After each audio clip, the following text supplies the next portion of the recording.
तब उसमें से अगर कंपोनेंट्स पास हो गए तब जाके हमारा दवा मार्केट में आती है, अन्यथा वहीं से रिजेक्ट हो जाता है और उसमें कोई भी गलती होती है तो उसको सुधारने की प्रैक्टिस फिर से होती है। ठीक है, तो देखते हैं इवैल्यूएशन ऑफ सस्पेंशन।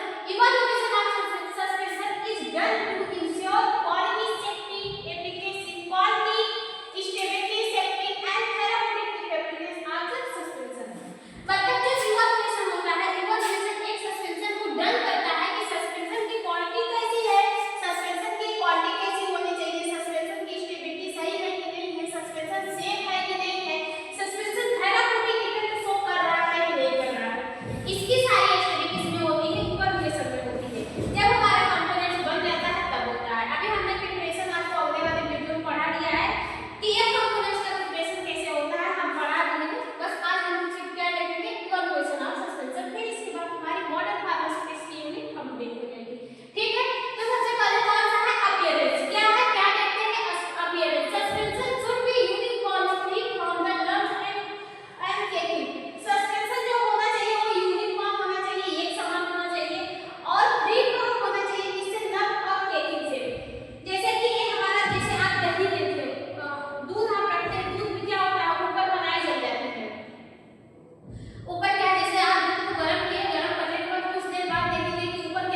मेजर किया जाता है। जैसे पार्टिकल साइज, अब देखिए जैसे यहाँ पे आप क्या किए, एक लिक्विड मीडियम ले लीजिए, दो लिक्विड मीडियम ले लीजिए, और यहाँ पे आप क्या किए, एक ऐसा छोटा छोटा पार्टिकल ले लीजिए और यहाँ पे एक बड़ा पार्टिकल ले लीजिए।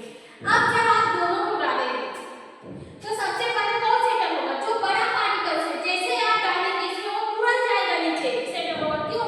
क्योंकि ये लार्ज पार्टिकल है, इसका इसके अंदर क्या है, भारीपन है, मतलब कि बहुत ज्यादा वजन है। लेकिन वहीं पे ये जो हमारे स्मॉल पार्टिकल्स हैं ये सेटल होने में थोड़ा सा टाइम लगेगा as compare to large particle से। तो पार्टिकल साइज में ये मेजर किया जाता है कि जो हमारे पार्टिकल्स है, जो हमारे पार्टिकल्स लिक्विड मीडियम में प्रेजेंट है या फिर जो एक्टिव इंग्रेडिएंट्स हमारे लिक्विड वेहिकल में प्रेजेंट है उसकी साइज लेस देन होना चाहिए, मतलब स्मॉलर साइज का होना चाहिए। Viscosity of the vehicle, viscosity of the vehicle viscous nature का होना चाहिए। क्या हमारा वेहिकल, हमने बोला था कि जो हमारा सस्पेंशन होता है वो दो फेज का होता है। एक आपका होता है सॉलिड जिसकी पार्टिकल साइज जो सॉलिड होता है उसको पार्टिकल साइज में बोल दिया जाता है, ये हमारे लिक्विड मीडियम क्या नाम है, डिस्पर्स करते हैं। और वही प्रकार क्या होता है वेहिकल जिसको लिक्विड मीडियम के नाम से भी जाना जाता है। तो जो पार्टिकल साइज है आपके, पार्टिकल साइज स्मॉलेस्ट होना चाहिए, लेकिन viscosity of the vehicle, vehicle की भी विस्कोसिटी क्या होनी चाहिए, लार्ज होनी चाहिए, ज्यादा नहीं लेकिन मीडियम इसकी विस्कोसिटी होनी चाहिए। जैसे एक गिलास में आप पानी ले लीजिए और जैसे मान लीजिए एक गिलास में आप दही ले लीजिए, एक गिलास में दूध ले लीजिए, दही और दूध।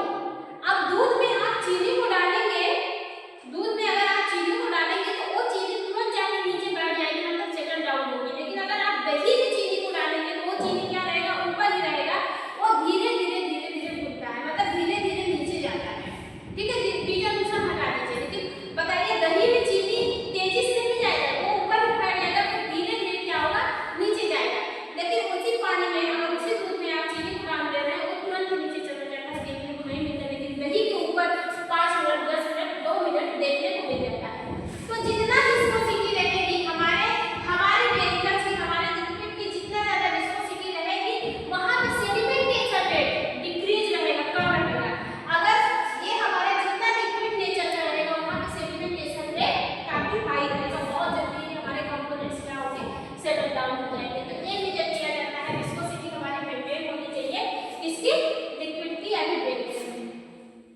इसके अलावा डेंसिटी भी होता है, जिसमें density of the liquid base of the stock में डेंसिटी मतलब कि जिस कंपोनेंट्स का डेंसिटी सबसे ज्यादा रहेगा वो कंपोनेंट बहुत जल्दी एब्जॉर्ब होगा, जिस कंपोनेंट का डेंसिटी कम रहेगा वो एब्जॉर्ब नहीं होगा, बहुत जल्दी सेटल डाउन होगा। जिस कंपोनेंट का डेंसिटी कम रहेगा वो थोड़ा सा देर डाउन होगा, देर सेटल डाउन होगा। जैसे एक कॉटन ले लीजिए और एक आप कोई भी काटा वगैरह ले लीजिए या फिर बुक ले लीजिए।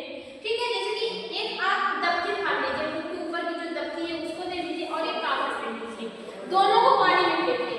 अब देखिए कागज वाले की डेंसिटी हाई है, जो आपका ऊपर वाला जो मोटा वाला दफ्ती है उसका डेंसिटी हाई रहेगा, वो बहुत जल्दी नीचे सेटल डाउन हो जाएगा। लेकिन जो कागज रहेगा वो सेटल डाउन होने में टाइम लेगा। तो ये डेंसिटी पे भी डिपेंड करता है, जिसकी density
viscosity and the resolution behaviour. Viscosity and the resolution behaviour बोले तो इसमें चेक किया जाता है हमारे डेट का जो हमारे लिक्विड फॉर्म होते हैं उसमें चेक किया जाता है। ठीक है, इवैल्यूएशन यूजिंग ए विस्कोसिटी मेथड। ये किससे मेजर किया जाता है? विस्कोसिटी से मेजर किया जाता है। ठीक है, एंड रिजोल्यूशन बिहेवियर कौन सा है? Viscosity and resolution behaviour. जो मेरा विस्कोसिटी होता है उसको इवैल्यूएट किया जाता है बाय द विस्कोमीटर। विस्कोमीटर से मेजर किया जाता है जो हमारे लिक्विड वेहिकल होते हैं उसका विस्कोसिटी मेंटेन होना चाहिए। सस्पेंशन शुड है, उसमें सस्पेंशन जो होता है वो शुड है high viscosity and rest to reduce sedimentation. जो सस्पेंशन होता है वो हमारा हाई विस्कोसिटी का है, उसमें सेडिमेंटेशन रेट क्या होगा हमारा कम होगा। लेकिन लो विस्कोसिटी का है, लो विस्कोसिटी नेचर का है तो उसमें सेडिमेंट जो होता है वो हमारा क्या होगा? लो हाई होगा। लेकिन सेव करने में जैसे हमारा हाई विस्कोसिटी है, हाई विस्कोसिटी में सेडिमेंटेशन हमारा कम हो रहा है, लेकिन उसको जब आप सेव करेंगे तो उसमें भी सेडिमेंटेशन होने में, उसको फैलने में, डिस्पर्स होने में भी टाइम लगेगा। लेकिन वहीं पे हमारा जो लो विस्कोसिटी होता है इसमें हमारा सेडिमेंटेशन तो बहुत जल्दी होता है, लेकिन उसको सेव करने में वो तुरंत क्या होता है? फैल जाता है। ठीक है, बात समझ में आई? जितना मतलब रीडिस्पर्स होता है, जितना जल्दी वो सेडिमेंटेशन होता है उतना ही जल्दी रीडिस्पर्स होता है, इसलिए सस्पेंशन को लिक्विड फॉर्म में रखा जाता है। ठीक है, उसके विस्कोसिटी को भी मेंटेन किया जाता है, लेकिन लिक्विड फॉर्म में भी रहता है। ज्यादातर लिक्विड फॉर्म में, इंजेक्शन वगैरह में लेके लिक्विड फॉर्म में रहता है। विस्कोसिटी भी मायने रखती है, विस्कोसिटी में भी रहता है। जैसे आपका सिरप वगैरह होगा, बच्चों का सिरप देखिए ना, उसका विस्कोसिटी नेचर रहता है, वो थोड़ा सा लिक्विड, थोड़ा सा विस्कोसिटी मात्रा, थोड़ा सा मोटा टाइप का है।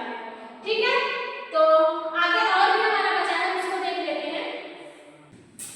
आगे क्या है? आगे हमारा है पीएच डिटरमिनेशन। क्या है पीएच डिटरमिनेशन? इसमें एक चेक किया जाता है जैसे कि सुटेबल पीएच इसका सुटेबल होना चाहिए अकॉर्डिंग टू ड्रग और पेशेंट एक्सेप्टेड होना चाहिए। मतलब ड्रग की स्टेबिलिटी को भी क्या हो? पीएच मेंटेन होना चाहिए। ड्रग का मतलब पीएच मेंटेन है तभी जाके आपकी ड्रग की स्टेबिलिटी भी मेंटेन होगी, और एक्सेप्टेबिलिटी होनी चाहिए, पेशेंट के पीएच से मैच करना होना चाहिए। ठीक है, मेजर यूजिंग एक पीएच मीटर। इसको किससे मेजर करते हैं? पीएच मीटर से मेजर करते हैं। डेल्टा पोटेंशियल, डेल्टा पोटेंशियल में वही क्या है कि major surface charge of the particles. इसमें हमारे पार्टिकल्स में जो हमारे ड्रग पार्टिकल्स हैं, जो हमारे सॉलिड पॉलीमर ड्रग पार्टिकल्स हैं, इसका सरफेस चार्ज को मेजर किया जाता है। फिजिकल स्टेबिलिटी आफ्टर सस्पेंशन, जिसकी वजह से फिजिकल स्टेबिलिटी, सस्पेंशन की फिजिकल स्टेबिलिटी को प्रेडिक्ट किया जाता है। ठीक है, बात समझ में आई? Contact uniformity ensure uniform drug distribution in each dose. इसमें कांटेक्ट यूनिफॉर्मिटी में देखा जाता है कि जो हमारा ड्रग है, जो हमारा सस्पेंशन है, उसमें जो हमारे ड्रग है वो एक समान क्या हो? यूनिफॉर्म डिस्पर्स हो, या फिर एक समान डिस्ट्रीब्यूशन। जैसे कि हम दे रहे हैं तो इसको 4 mg, एक बार में 4 mg निकलना है तो ये 4 ही mg निकलेंगे। ऐसा नहीं है कि एक बार हम दे रहे हैं तो 4 mg, दूसरी बार दे रहे हैं तो 10 mg, तीसरी बार दे रहे हैं तो 12 mg। ऐसा नहीं है, यूनिफॉर्म निकलना चाहिए 4 mg जितनी बार आप उस डोज को देंगे। Stability estimate equal under different temperature and storage condition. ठीक है, check for caking crystal growth और check in pH. Stability test जो होती है वो ये देखा जाता है कि हमारा जो सस्पेंशन है वो कब एक्सपायर होगा। ठीक है, एक्सपायरी डेट क्या है वो देखा जाता है। इसमें सस्पेंशन को अलग-अलग टेंपरेचर पर रखा जाता है, अलग-अलग टेंपरेचर पर रख कर उसमें चेक किया जाता है कि कब हमारा टेकिंग फॉर्म में आ रहा है, इसमें क्रिस्टल ग्रोथ कब हो रहा है, और पीएच का इस जो हमारा सस्पेंशन है इसका पीएच कब चेंज हो रहा है। ये सब अलग-अलग टेंपरेचर पर अलग-अलग ग्रोथ कंडीशन पे रख के चेक किया जाता है कि हमारा जो सस्पेंशन है वो टेंपरेचर पर स्टेबल रहेगा, कि कूलिंग में स्टेबल रहेगा, कि हीटिंग में रहेगा, तो सारी चीजें इसमें डिटरमिनेशन की जाती है। ठीक है, तो आज के लिए इतना ही। आई होप आपको समझ में आया होगा। बाकी ये था मेरा सस्पेंशन में सारी टॉपिक हम आपको